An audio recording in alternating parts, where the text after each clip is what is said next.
का अनुपात 4:5 दिया है। क्रय मूल्य और विक्रय मूल्य का अनुपात 4:5 दिया है, तो लाभ या हानि प्रतिशत ज्ञात कीजिए। तो हमें देखना कि क्रय मूल्य ज़्यादा है या विक्रय मूल्य ज़्यादा है। तो क्रय मूल्य कितना दिया है 4 और विक्रय मूल्य कितना दिया है 5। तो जब क्रय मूल्य से विक्रय मूल्य ज़्यादा हो तो समझिए कि लाभ हो रहा है, यानी कोई वस्तु 4 कर खरीद कर 5 में बेचेंगे तो लाभ होगा। तो लाभ कितने का होगा, तो लाभ हो जाएगा 1 का। और लाभ प्रतिशत जब भी निकालते हैं तो हम लोग क्या करते हैं, लाभ प्रतिशत बराबर है 1 और हमेशा क्रय मूल्य पर निकाला जाता है 1 गुने 4 1/4 गुने 100, तो 2500 का 100, यानी कि कितना हो गया, हमें 25% का लाभ होगा। 25% का लाभ होगा, यानी कि हम लोग का ये पहला आंसर है।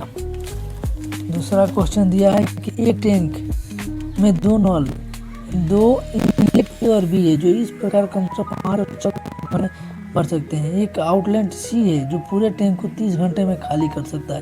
यदि खाली टैंक को तीनों पाइप को एक साथ खोल दिया जाता है तो टैंक को पूरा भरने में कितना समय लगेगा।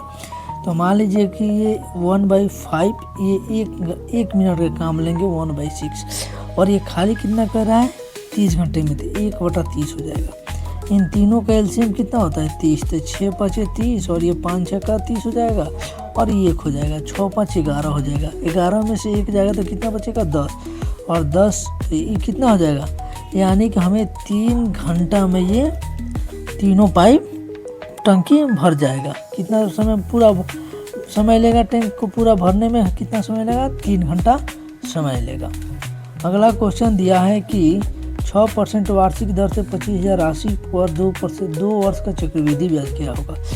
6% का मतलब होता है कि 3/50 हो जाएगा। कितना होगा 3/50। मान लीजिए हमारा इसका मूलधन कितना है 50 है, तो इसका ब्याज सहित कितना हो जाएगा 53 हो जाएगा। तो 2 साल लेना है तो इसको 2 बार ले लेंगे और इस 53 हो जाएगा। इन दोनों को गुना करेंगे तो कितना आ जाएगा 2500 और इसको गुना करेंगे तो 3 का 9 कितना जाएगा 15 15 30 की 0 हो जाएगा।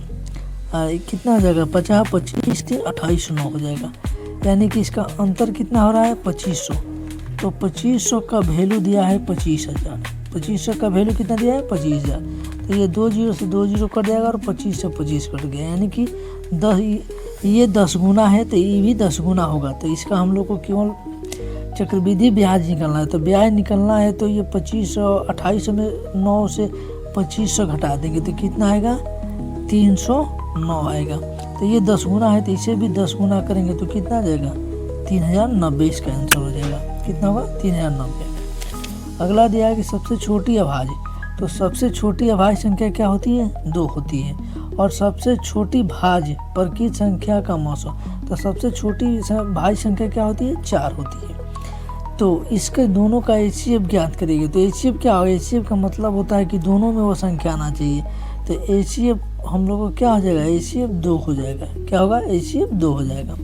अगला क्वेश्चन दिया है निम्नलिखित का मान दिया गया कि लिखा है 0.63 भागा 1.26 ब्रैकेट बंद गुने 4 प्लस 5 गुने 3 दिया है। तो ये पंक्तियाँ 15 हो जाएगा और इसको भाग करेंगे तो ये 63 हो जाएगा और भागा यह 126 हो जाएगा और गुना 4 हो जाएगा। तो 63 दूना का 126 होता है, फिर 2 दूना का 4 हो जाएगा।